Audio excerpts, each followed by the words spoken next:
Suresh Gopi and Rajeev Chandrasekhar are two BJP leaders from Kerala. Both of them contested in 2024 Lok Sabha polls.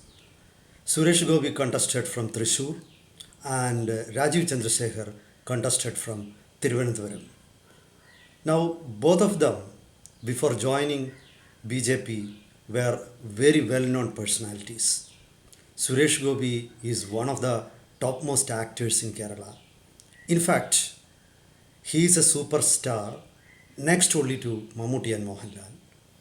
On the other hand, Rajeev Chandrasekhar is a leading investor and industrialist. He owns media and he owns the Malayalam channel Asianet, which is the topmost rated Malayalam channel. Both of them were not raised in BJP tradition. That is, they didn't come up through BJP ranks like they started with ABVP and then slowly came up. Nothing like that. Both are lateral entries. Rajeev Chandrasekhar was with JDU and he first became a Rajya Sabha member from JDU. Suresh Gopi was earlier started with SFI as he says, and he was very close to Congress leader K. Karunakaran also. Now, both of them fought very well in polls.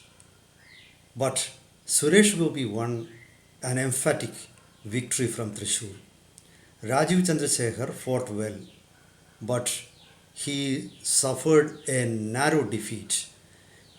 Now, let's look into those factors that made the end result possible for Suresh Gopi. Anyway, a win is a win. However good your fight was, a win, it cannot replace a win. Now, what made it possible for Suresh Gopi to win, and what could be one of the major reasons for the failure of Rajeev Chandrasekhar? Here, I am not going to analyze the infights in BJP. Currently, they are in the news because Kerala BJP President K. Surendran and a political analyst Srijit Panikar are now at loggerheads over the reasons for Suresh Gopi's win in Thrissur. I am not looking into those aspects. Here I am into an academic discussion to analyze what made it possible.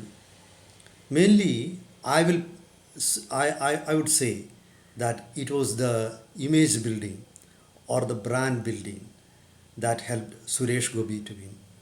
But as part of brand building, I would independently analyze the communication strategies of both these leaders.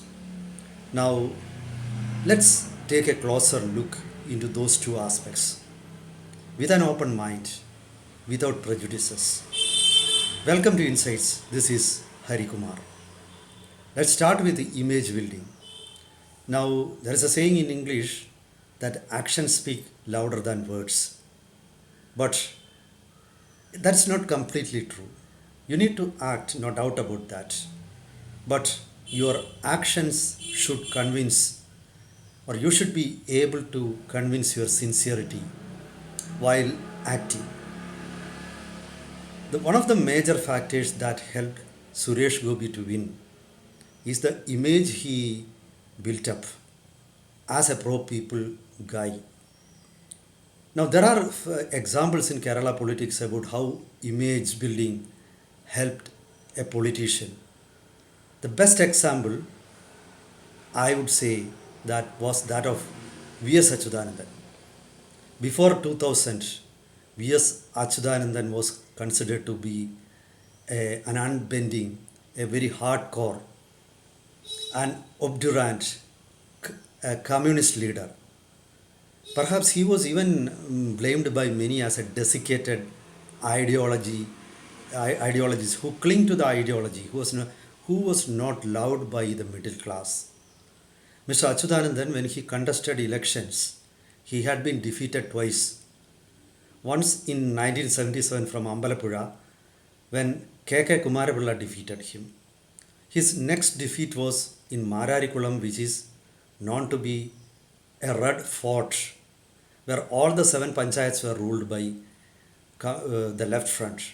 Even there, Mr. Achyutanandan got defeated, and that was the first and last defeat of a communist leader there. So he was such a personality. But everything changed after 2000.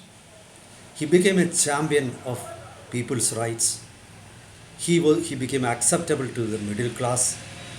He became one of the pioneering leaders in Kerala. Even he got admirers from outside his party fold. Nobody thought about his past. That was all gone. Now, it was the image that helped Achyutanandan to become the chief minister, and it also helped Communist Party of India, Marxist CPIM, to revive the sagging morale of the ordinary worker, that is the rank and file. Now, I would compare Achyutanandan with Suresh Gopi on that respect. Suresh Gopi actually created an image as a people's man. He got street credentials.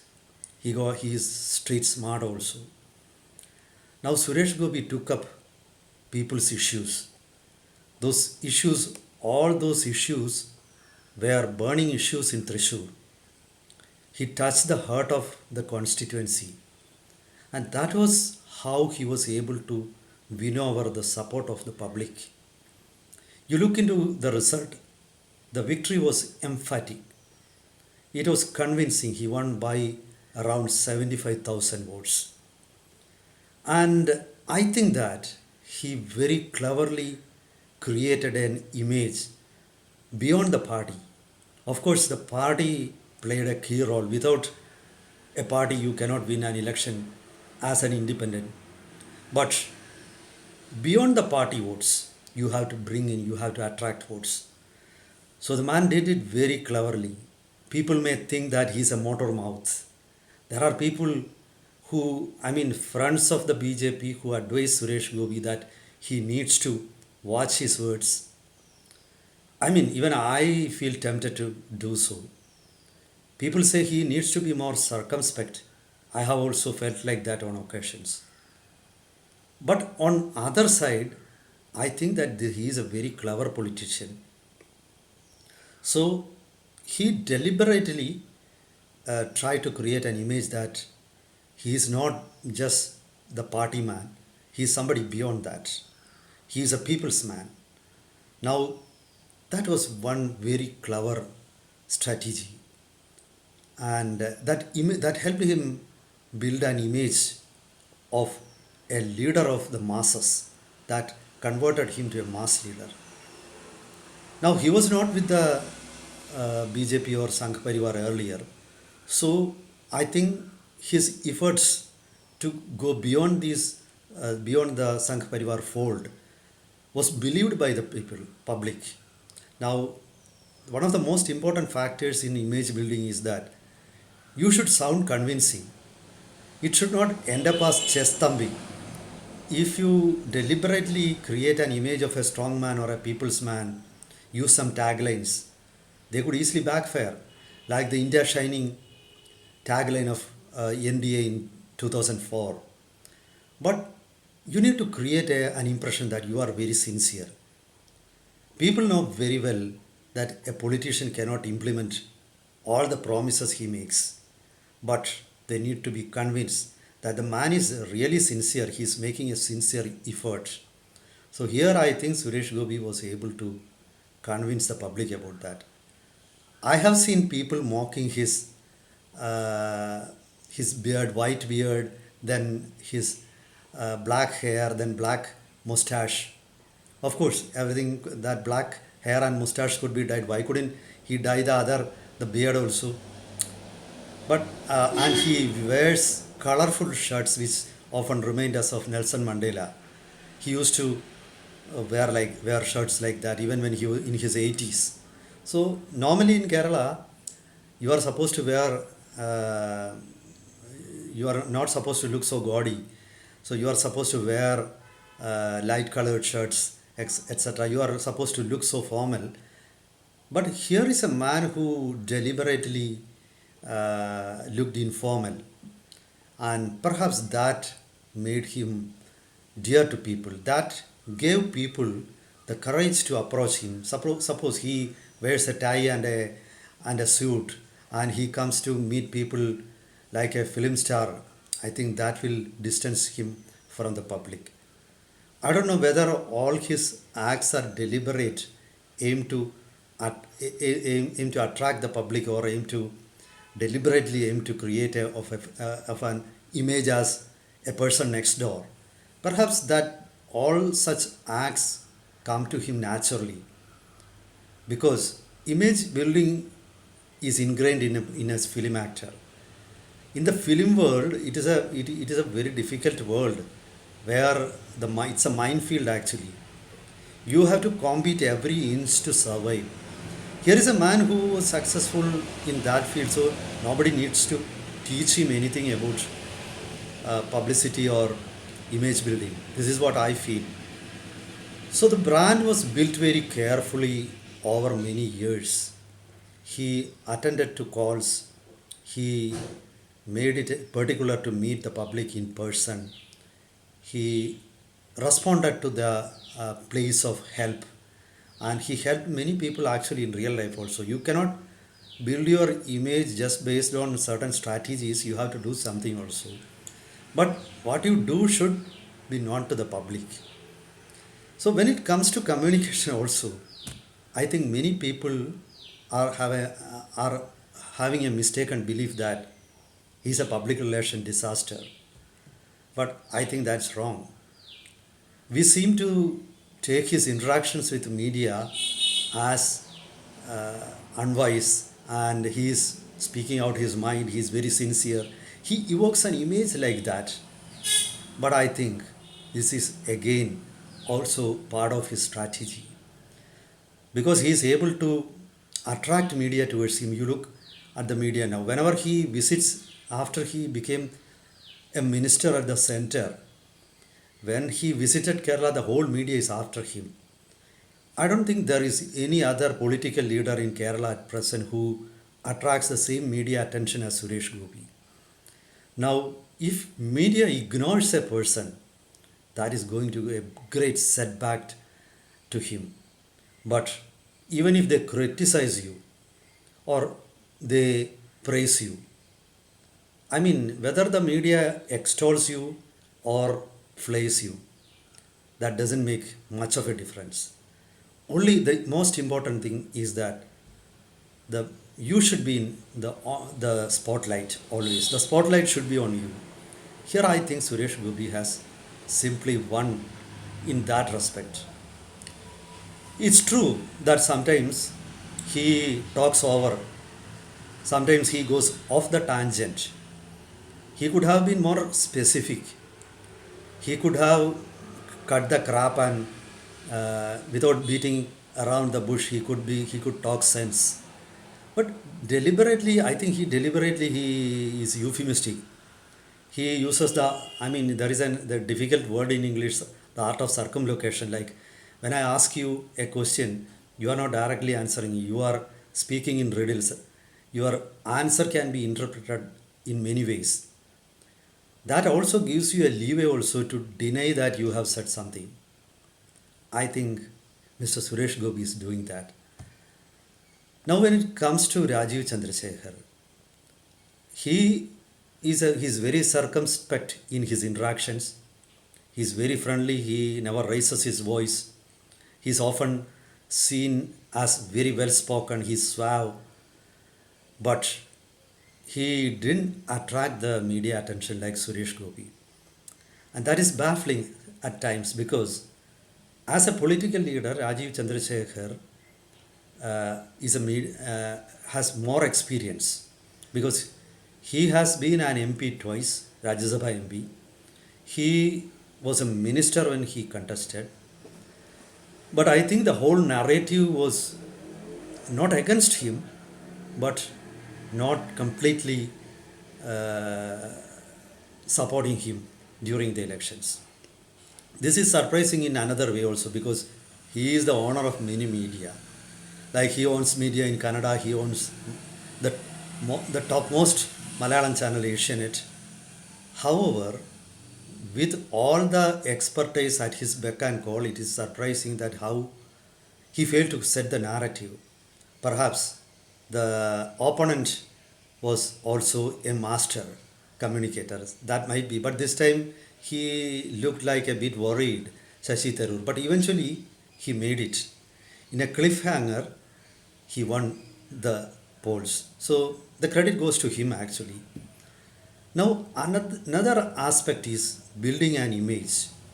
Like Suresh Gopi, Rajeev Chandrasekhar was also known in Kerala. And he was actually part of one of the topmost missions of government India, which is the software, no, sorry, the semiconductor mission. But here is I doubt whether he was able to create such an image in the minds of youth in Thiruvananthapuram. So, on the other hand, Suresh Gopi created the image what he wanted. He got what he wanted. Rajiv Chandrasekhar, I think, he failed to get what he really wanted. He projected himself as a development man, and he promised to develop the techno park in Thiruvananthapuram. He promised to develop Thiruvananthapuram on par with Bengaluru. But I don't think he has been able to drive the idea into the minds of the public there. So definitely that communication didn't came to him organically. It was something deliberate. So there I think he didn't succeed as much as Suresh Gopi. Whereas Suresh Gopi projected himself as a completely complete man of masses, as a very sympathetic person, as a man who is eager to bring in development. So many messages he was able to give. Perhaps Rajiv Chandrasekhar got little time to do all those things. Suresh Gopi has been in the constituency for long. For around 5 years, Rajiv came to the constituency just after the elections were announced. So he might not have got the time that he wanted. Everything needs time. But the strategy wise, Mr. Suresh Gopi was far ahead. So, although Rajiv Chandrasekhar was well known, I feel that he had some disadvantages also. One was he was seen as a very cunning businessman among the educated classes who know about his background, who knew about his involvement in BPL, and who knew about the tussle within the family. So there are many people who view him as a very cunning, pragmatic politician or a businessman. That is one negative impression. The second is the Asianet owned by him is often seen as an anti-Hindutva channel. So I think for the hardcore Hindutvavadis in Thiruvananthapuram, especially Thiruvananthapuram is not like Thrissur, where the Sangh Parivar has got a very strong network. That could be positive in one way, because unlike in Thrissur, where Suresh Gopi had to build from a scrap, at Thiruvananthapuram, Rajiv Chandrasekhar had got a very solid foundation. He just need to build on it. Suresh Gopi had to build a foundation also. So in that respect, the ownership of Asianet might have worked against him, because people were not willing to buy the argument that he was a media owner who gave immense freedom to his journalists, because hardcore Hindutvavadis wanted Asianet to be more neutral, or they really might have wanted Asianet to be the mouthpiece of Sangh Parivar, which Rajiv Chandrasekhar couldn't afford. So I think that might have become a handicap to him in the polls, or he was not able to explain convincingly those things. And there were other minor aspects also, like his downplaying his wealth in the affidavit submitted to the election commission. I think all those created didn't create an image of a sincere person, and instead of that gave the image of a very of a politician who has got very specific aims and strategies, and perhaps he might have been seen by some as a very cunning politician. That I think didn't bring him votes en masse. So you have to bring like that. You have to create a wave. If you are aiming just a victory, I think you are going to end up with a defeat. I was told that in Thrissur, actually, Suresh Gopi aimed to get 4 lakh plus votes. That was his strategy, not just winning. He, to his close aides, he said the aim is to gain 4 lakh plus votes. The win or lose, you don't bother about it, but you try to win over these many odds. But that was not the strategy in Thiruvananthapuram. So I think it was a better image management, the better communication strategies, and of course Suresh Gopi indulges in so many antics. There are other people, you may think that there are other people who indulge in antics to attract attention. For example, you got Bobby Chaman or Boche who do so many antics. You got people who indulge in social work like the honor of we got Mr. Chittirapalli. But I doubt whether they all will be able to win an election this way. So you have to sustain your efforts. You have to do hard work over a long period of time. And of course, you need to be part of a political party also. In Kerala, I think, though there is a political change, you still need a political party to win the elections. You cannot win a poll as an independent person, and that is too far. Now, I think these were the aspects. So, intelligent use of brand building strategies, then intelligent communication as part of brand building, all helped Suresh Gopi, and he was far ahead of other politicians, and his own party or his opponents from political opponents from other parties, he was far ahead, and that helped him to win the polls.